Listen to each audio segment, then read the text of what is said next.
फिर चलते हैं गायत्री माता की तरफ, उनको प्रणाम करते हुए।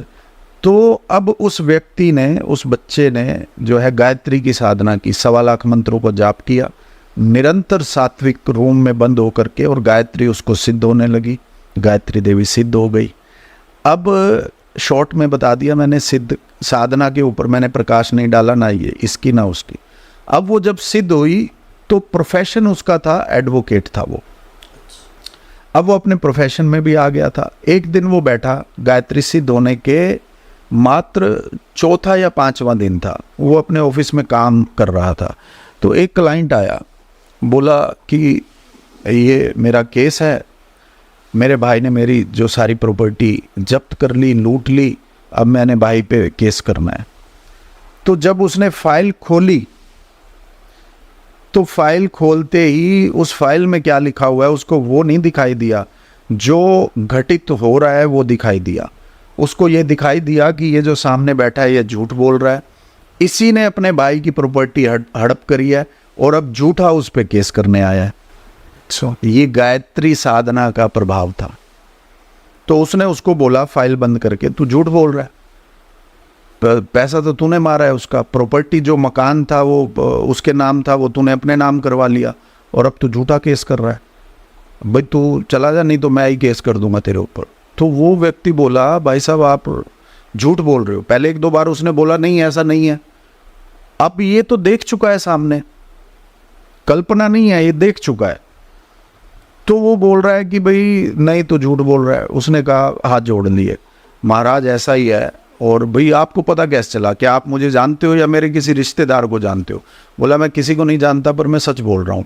बोले हाँ आप सच बोल रहे हो। तो उसने कहा भाई तू यहाँ से चला जा। तो वो चला गया, रब जाने उसने क्या किया।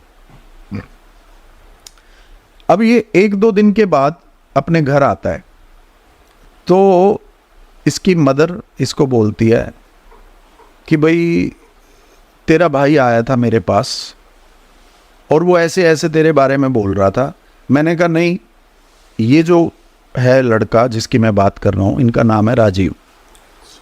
तो तेरा भाई आकर के बोल करके गया है कि राजीव तो ऐसा है, राजीव वैसा है। लेकिन मैंने उसको बोला नहीं, राजीव तो बहुत अच्छा है, राजीव तो तेरे लिए खर्चा करता है, राजीव तो तेरे लिए अच्छा सोचता है, ये वो। अब माँ उसको बोल रही है कि मैंने ऐसे बोला तेरे छोटे भाई को और मैंने उसको शांत करके भेज दिया। अब माँ ये बोल रही है, उसको सुनाई को छोड़ दे रहा है, उसको दिखाई को छोड़ दे रहा है कि माँ तेरी झूठ बोल रही है, माँ ने ऐसे नहीं बोला। माँ ने उसकी बात में बात मिलाई है और उसने कहा है कि हाँ तेरे बड़े भाई ने तेरा भी नाश कर दिया और हमारी प्रॉपर्टी का भी नाश कर दिया। अब सोचो, कल्पना करो, बिना सोचे समझे आज के बच्चे साधनाओं की तरफ लालच में, तृष्णा में भागते हैं। लेकिन उस साधना से क्या हमें, आप अंगारा रख रहे हो अपने हथेली पे तो जलोगे। अब वो परेशान, अब वो उस माँ को कैसे प्रेम करेगा? अब वो बोल भी नहीं सका।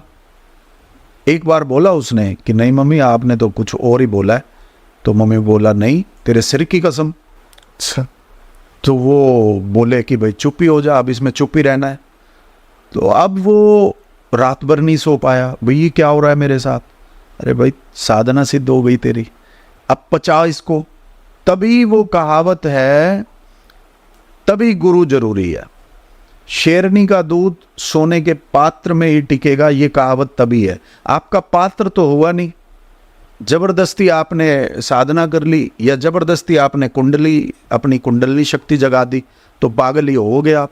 जैसे कहीं ना कहीं जो आपने पूरा समझाया कि जो ये तंत्र के ऊपर हम थे, तांत्रिक जो करते हैं, ये कहीं ना कहीं नेचर ने जो लिखा है उसके अपोजिट जा रहे हैं, उसको उल्टा कर रहे हैं। तो इसीलिए इनकी जो साधना है वो लास्ट में आके कहीं ना कहीं खराब हो जाती है। इसमें 1 सेकंड के लिए मैं आपको रोकूंगा।